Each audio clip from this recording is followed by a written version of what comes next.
Bapak Ibu yang mengasihi dan dikasihi Tuhan, Salam, selamat berjumpa kembali di dalam Sapaan Rohani GKJ Cakraniratan. Mari, sebelum kita mendengarkan sabda firman Tuhan, kita akan membaca di dalam Daniel 3 ayat yang ke-17-18 yang demikian bunyi firman-Nya.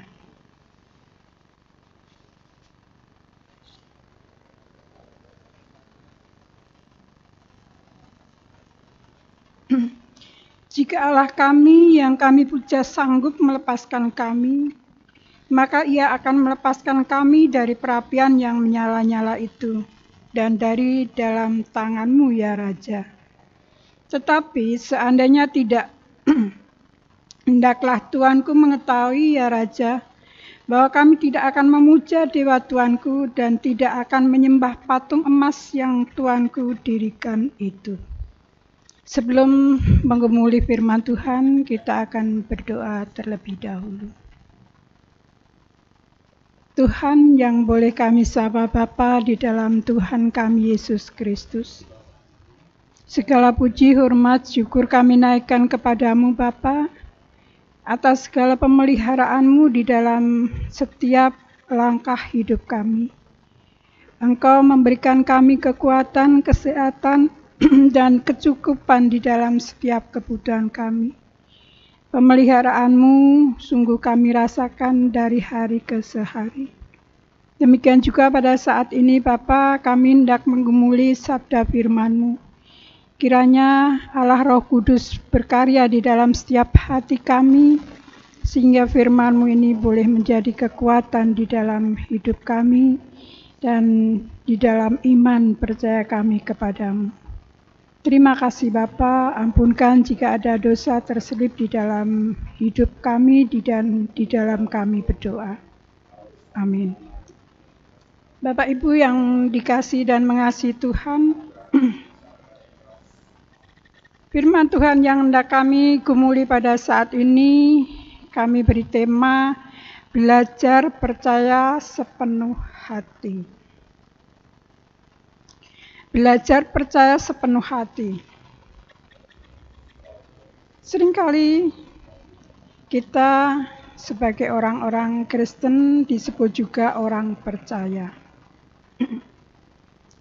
Orang percaya kepada Yesus Kristus Tuhan kita. Tapi apakah percaya kita itu benar-benar sepenuh hati? Dalam artian ketika situasi apapun yang terjadi di dalam setiap kehidupan kita, kita tetap percaya dan mengandalkan Tuhan sebagai Allah penolong kita. Di dalam tema belajar percaya, belajar tentu butuh proses. Proses di dalam belajar percaya dengan sepenuh hati. Di dalam saat pandemi sekarang ini, itu menjadi pelajaran yang sungguh menjadikan ujian iman kita. Proses di mana kita belajar mempercayai apakah kita benar-benar sungguh percaya bahwa Allah sanggup menolong kita melewati saat-saat sulit seperti saat ini.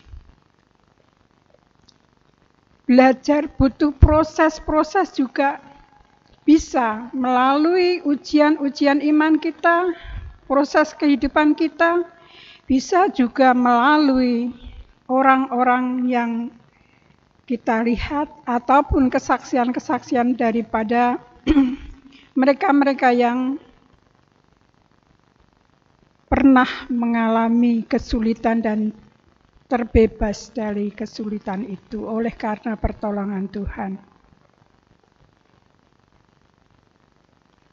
Belajar dari kisah Sadrah, Mesah, dan Abednego di dalam Daniel 3 ayat 17-18.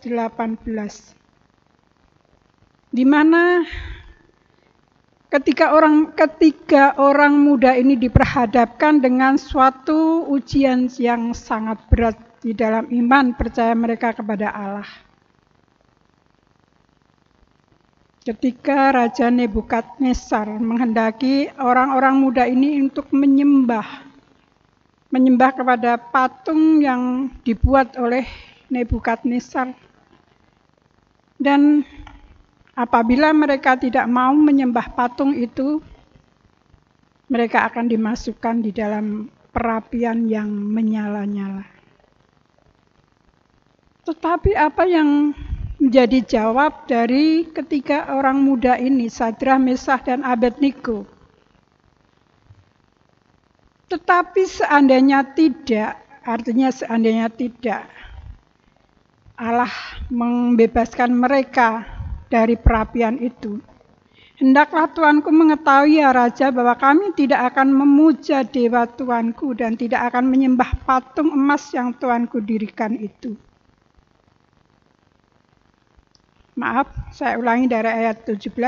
Jika Allah kami yang kami puja sanggup melepaskan kami, maka Ia akan melepaskan kami dari perapian yang menyala-nyala itu dan dari dalam tangan-Mu ya Raja. Tetapi seandainya tidak, hendaklah Tuanku mengetahui ya Raja bahwa kami tidak akan memuja dewa Tuanku dan tidak akan menyembah patung emas yang Tuanku dirikan itu. Inilah jawaban yang membuat Nebukadnezar murka dan jawaban yang menunjukkan kualitas iman daripada orang-orang muda itu, yaitu Sadrah, Mesakh, dan Abednego.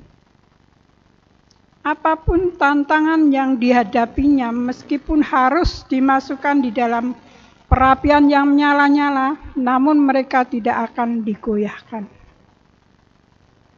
Tentu iman yang seperti ini, kepercayaan yang seperti ini, bukan kepercayaan yang tiba-tiba. Di awal saya katakan butuh proses. Karena ketiga anak muda ini memang diambil dari bangsa Israel ketika itu kalah perang dan dibawa ke Babel. Dan mereka adalah orang-orang muda yang berhikmat, orang-orang muda yang pandai. Dan tentu butuh proses untuk menuju ke arah itu. Pengenalan yang benar terhadap Allah. Apapun yang terjadi di dalam hidupnya, dia akan bergantung dan menyerahkan seluruh pergumulan hidupnya kepada Allah. Dan apabila terpaksa mereka harus masuk ke perapian dan menerima konsekuensi dimasukkan ke perapian yang menyala-nyala itu bukan menjadi masalah. Karena kematian bagi mereka bukanlah suatu penghalang untuk berada di dalam kasih Tuhan. Nah, Bapak Ibu yang dikasihi dan mengasihi Tuhan, apakah iman kita juga seperti mereka? Ketika kita menghadapi pergumulan hidup yang terus-menerus melanda hidup kita, kekhawatiran kita di masa tua kita mungkin, apakah kita akan bisa menghadapi masa tua, masa-masa kesendirian kita, menghadapi segala pergumulan hidup kita? Butuh belajar percaya sepenuh hati dan belajar percaya mengingat kasih Allah yang sudah kita rasakan di dalam hidup kita. Mempercayai Allah, bahwa Allah tetap memelihara kita sampai saat ini. Mempercayai kasih dan kuasa Allah atas hidup kita, bahwa kita akan senantiasa dipelihara oleh Tuhan. Percaya firman-Nya, serahkan segala kekhawatiran kita, Setialah beribadah dan lakukan kehendak Tuhan. Tuhan akan senantiasa memelihara hidup kita. Tuhan memberkati. Amin.